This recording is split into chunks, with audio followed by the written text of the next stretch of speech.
আল্লাহ রাব্বুল আলামিন বলেন, বান্দারা তোমরা চিন্তা করছো এত বড় দিন, এত বড় এত সময় ধরে আমি কেমন করে না খেয়ে থাকব। তোমাদের উপরে শুধুমাত্র সিয়ামকে ফরজ করে দেওয়া হয়েছে এমনটি নয়।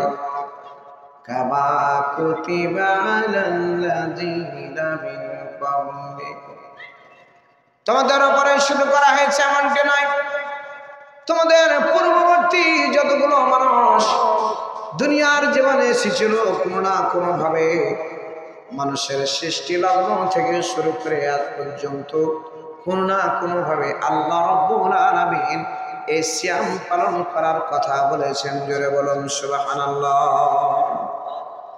যখন এই বান্দা সিয়ামের দিকে এগিয়ে যায়, যখন এই বান্দা সিয়াম পালন করার উদ্দেশ্যে এগিয়ে আসে, বান্দাকে আল্লাহ রাব্বুল আলামিন ক্ষমা করে দেওয়ার উদ্দেশ্যে এগিয়ে যায়। জোরে বলুন সুবহানাল্লাহ। আমার ভাইয়েরা, শুধুমাত্র আমাদের উপর সিয়ামকে ফরজ করা হয়েছে এমনটি নয়। আমি সেই কথাটাই তুলে ধরার চেষ্টা করব ইনশাআল্লাহ। আমার বন্ধুরা, হযরত আদম আলাইহিস সালাম এবং হাওয়া আলাইহিস সালামকে জান্নাতে রেখে দিলেন। সৃষ্টি করার পর নিষেধ করলেন, তোমরা নিষিদ্ধ গাছের নিকট যেও না। কিন্তু আল্লাহ রাব্বুল আলামিনের সেই হুকুম থেকে ফিরিয়ে না আসার জন্য শয়তান কাজ করলো। সব সময় শয়তান মুমিন বান্দার, মুসলমান বান্দার মগজের মধ্যে ঢুকে মুসলমানদেরকে ধ্বংসের দিকে নিয়ে যাওয়ার জন্য শয়তান কাজ করতেই থাকে। জোরে বলুন ঠিক কিনা? শয়তান তার কাজ করে, শয়তান তার কাজ করে। আল্লাহ বলেন, বান্দারে, শয়তানের ধোঁকায় পড়ে গিয়ে তুমি সেই চলে যাবে তার দলে। এরপর বুঝতে যখন পারবে আমি আল্লাহকে স্মরণ করো, আমি আল্লাহকে ডাকো, আমি আল্লাহ এমন এক আল্লাহ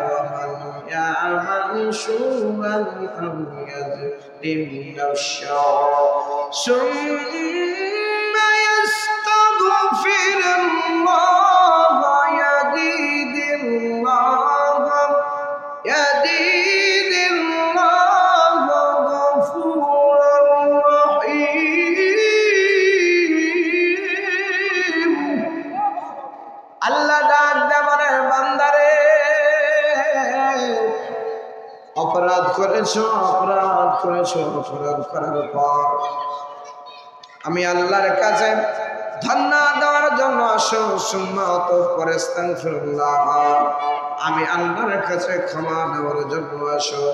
আমি আল্লাহ এমন এক আল্লাহ, ইয়াজিদুল্লাহু গফুরুর রাহিম, আমি আল্লাহ বান্দার তামাম জিন্দেগীর গুনাহ খাতা মাফ করে দেই। জোরে বলুন সুবহানাল্লাহ। সেই আশাটা কেমন হতে হবে?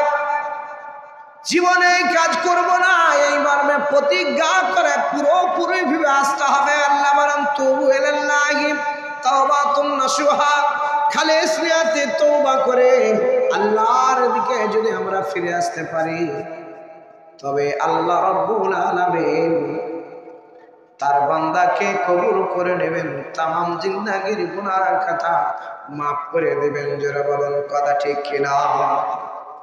আমরা মানুষ, পাপ ছাড়া মানুষ নাই, সবাই আমরা পাপী। যারা বলেন ঠিক কিনা? সবাই আমরা পাপের সঙ্গে জড়িত। কেউ বলতে পারবো না আমার পাপ নাই। আল্লাহ বলেন, বান্দারে, তোমরা পাপ করবে আমি জানি। শয়তান তোমাকে বিভ্রান্তির পথ দেখিয়ে দিবে, যার ফলে তুমি শয়তানি কাজ করবে আমি জানি।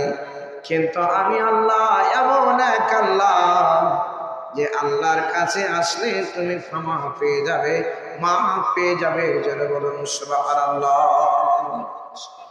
হযরত আদম আলাইহিস সালাম যাকে নিষেধ করলেন সেই ফলের কাছে যাবে না, গাছের কাছে যাবে না, শয়তানের কুমন্ত্রণায় পড়ে আদম এবং হাওয়া আলাইহিস সালাম ওই ফলের ওই গাছের নিকট গেল, পাতা ছিঁড়ে ফেললেন।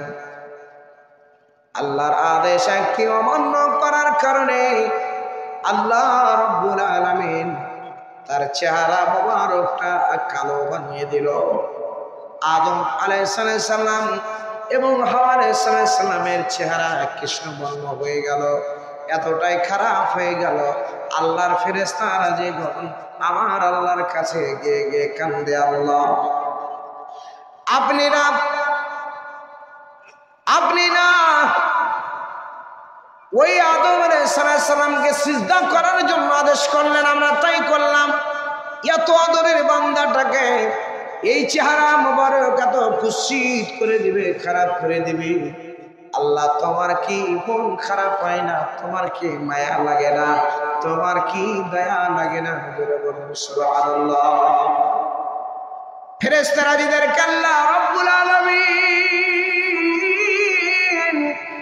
ডাক দেয়া বলে, ফেরেশতারা জীবন যাও যাও যাও, আমার আদম আলাইহিস সালামকে ঘোষণা করো তারা যেন শ্যাম পালন করে, 30 দিন যাবৎ সেই শ্যাম পালন করে। জোরে জোরে বলুন সুবহানাল্লাহ। শ্যাম পালন করার আদেশ করলেন আল্লাহ রাব্বুল আলামিনের নামে, শ্যাম পালন করলেন, রোজা রাখলেন। আল্লাহ রাব্বুল আলামিন হযরতে আদম আলাইহিস সালামের দোয়া কবুল করলেন, আল্লাহ মাফ করে দিলেন। জোরে জোরে বলুন সুবহানাল্লাহ।